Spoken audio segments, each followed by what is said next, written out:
we get started today, I wanted to show you our new filming rig we got. So this is how we're going to start doing selfie films. It's this really cool thing, and it's kind of this chest mount, and it sticks the phone right here, so I can really film up close, and you can get a really good view of me. As a matter of fact, we're going to end up going live like this here, like all the time now. Kurt bought this for me. It's great.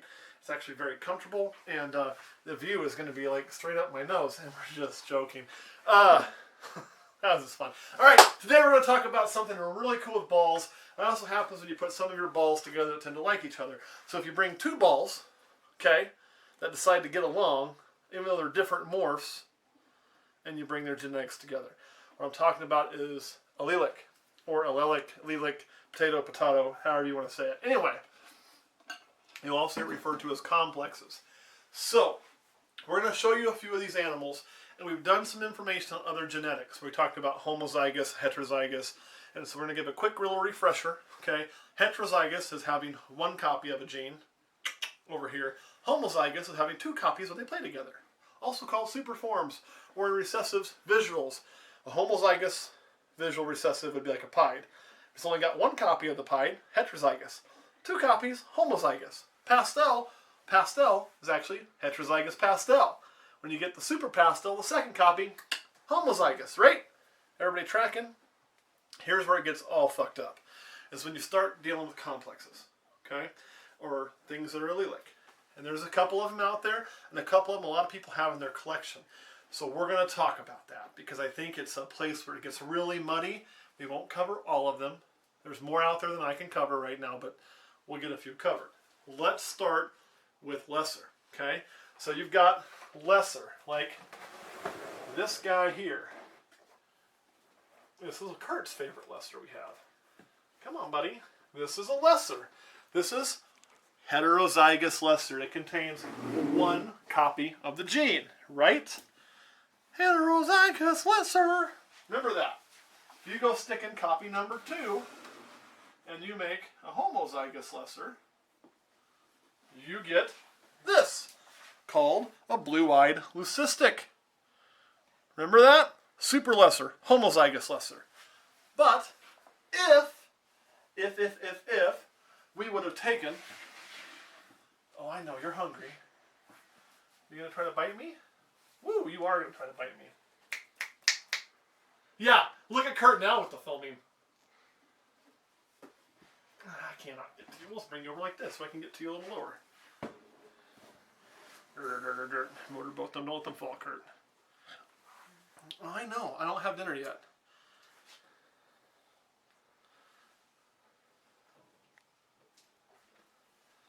Okay, haha, I win. Here, hold that for a sec. It's good now. Basically what you're seeing there is that's not a mean snake. This is also feed night for us. So she is looking for me to drop food in. Now that she realizes I'm not doing that, she'll behave herself. So a little behavioral teaching there too. This is a Mojave, and you can see the look is somewhat similar, especially in the pattern, except for the difference, with the spotting, the keyholes. It doesn't really keyhole on the lesser, but it does kind of the same style. And then, whoa, what are you doing there, you freak? And then, this is obviously darker, right? But if you were to breed these two together, here and here, you would make another form of this. You would actually make basically what's kind of like a homozygous animal. Kevin from Nerd likes to say it acts like a super. I'll put you back. You're really hungry, and that's a good thing since you just laid eggs. You are on the hunt. Get in there. You can tell it. It'll look just like this, but it'll have a gray head. And then when you breed that animal, what you'll end up doing is you'll end up making either lessers or Mojaves. It'll, like when you breed this, it's going to pass on lesser, right? But if this was from a lesser Mojave, if there's a lesser Mojave bell, since they're allelic, what it would do is it'd act like a homozygous. So when you'd breed it, it'd have a choice on its DNA code. I can pass on lesser, I can pass on Mojave. What it can't do is make a normal. It has to pass on one of those two. Another great example is right here. This is a mystic. Put him up here. Oh, mystic. Mystics are awesome. Mystics are also part of that same complex I just showed you. You can breed Mystic to Lesser, you can breed it to Mojave, and when you do, you can make an allelic animal. I'll give you an example. This is a mystic potion, okay? This is a Mojave, like I showed you before, bred to a mystic. This would be the offspring. If we breed this male here, we can pass on mystic, we can make normals. If we were to breed this male, he would make nothing but mystics, nothing but Mojaves.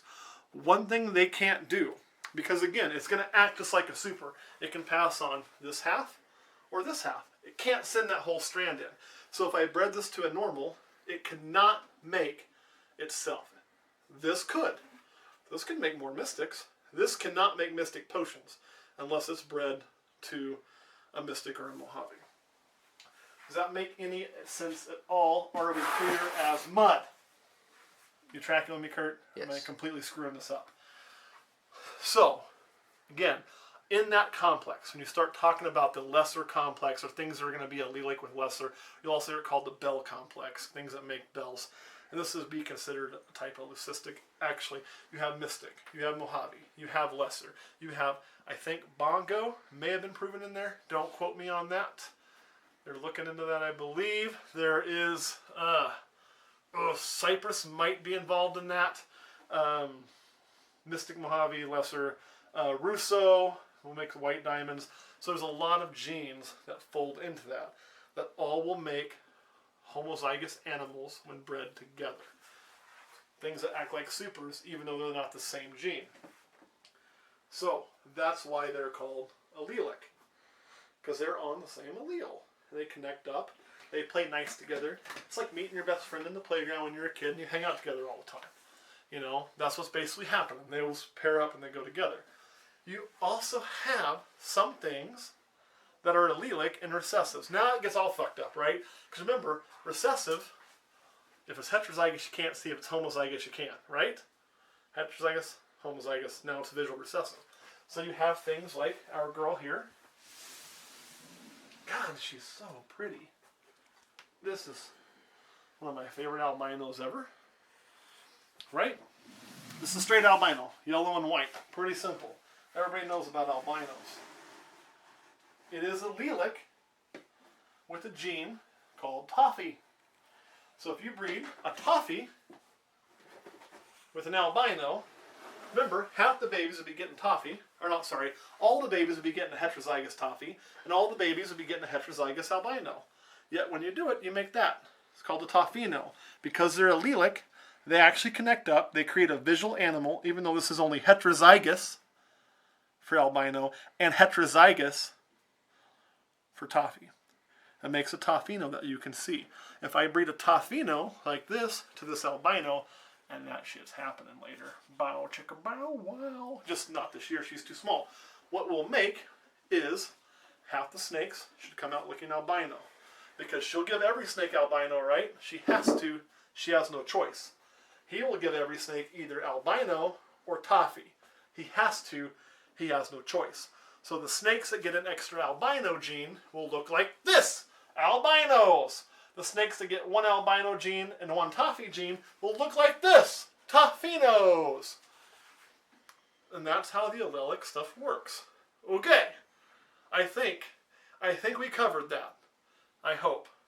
Kurt, any questions? Now that's different than kind of like line breeding, right? It is different than line breeding. These are two individual morphs. Okay, we're talking about that pair up together. Line breeding would be like, oh, let me get some of these snakes out of my hand. They're a little full right now. Get in there, baby. I love her so much. Come on. No, don't do that. Get in there. Whoop. You gotta be careful when these tub systems, it's not a TGR issue, this is a rack issue in general. When you have an animal near the front of the tub and you're closing it, sometimes they poke their head out. So don't close it really fast because you can crush little heads and that would suck for the snake and then you feel bad. So always be really slow at the end and be careful. Make sure the snake's all the way in the tub. It's better to have it trying to crawl out than it is to, accidentally smash it. So, when we talk about line breeding would be to do something like this. Okay, this isn't an allelic animal. This is simply a pied. Just a straight pied. It's a homozygous pied. But what I really wanted in my pieds was that orange color. So what I do is I'm going to select animals that highlight this orange. Okay? That's what I'm going to do. And by doing that, then you're going to get those colors in there more. So whenever I breed this down the road, I want to keep back some offspring, I will literally take the offspring and I'm going to look at it. Coconut on me. Fly in here. We got to get new fly tape. Anyway, when you start looking at these animals, what I'll really look for is like, see that orange highlighting? See that orange highlighting? See that orange highlighting? See how nice and light that is? That striping there that's orange? This is a detail we're really looking for. That's orange, orange, orange. All that orange. This is nice color here, and that's good, but I'm really looking for that. The reason being is I'm a big believer that when I make other things into this that bring those colors out, if I start with a good base, I'll have better success. So line breeding, what we're doing is as we breed this, we select the best example for our projects. I don't go, yeah, I need 2 female pieds, 1, 2, done. I don't do that. I'm going to sit there and pick this one. Then I'm going to take one that matches it as a male. It may be related, may not be related, depending on how much if it's time to diversify bloodlines. But then I'll hand pick that male too to match what I need for the example, and then line breed it to not just make pieds, but make the pieds I want. Not just make yellow belly pieds, but make the yellow belly pieds I want. That's where you get into line breeding, because each snake also passes on all its DNA. When I breed the snake, it doesn't just pass on pied. It passes on its entire genetic information, right? I mean, you're half of each one of your parents, I hope. Maybe you're half your mom and half the mailman. I don't know what your situation is. Maybe your dad actually is a mailman and that joke doesn't work for you. UPS guy, right? But when you line breed, you're looking to increase those traits. Maybe you're looking to clean the pattern. Great example are spiders. You know, I pick my spiders on holdbacks because a lot of times I don't want the dots. I don't want the dots for this program. So you can see I hand selected no dots. That's a line breedable trait. When I breed her, most of the spiders she produces will not have the dots and the noise. So I can keep those back for those projects.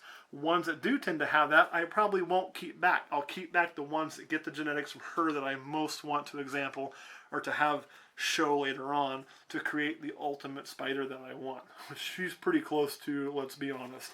So that's line breeding. That's a whole other discussion we can do an entire video on. But which we kind of did. We talked about quality.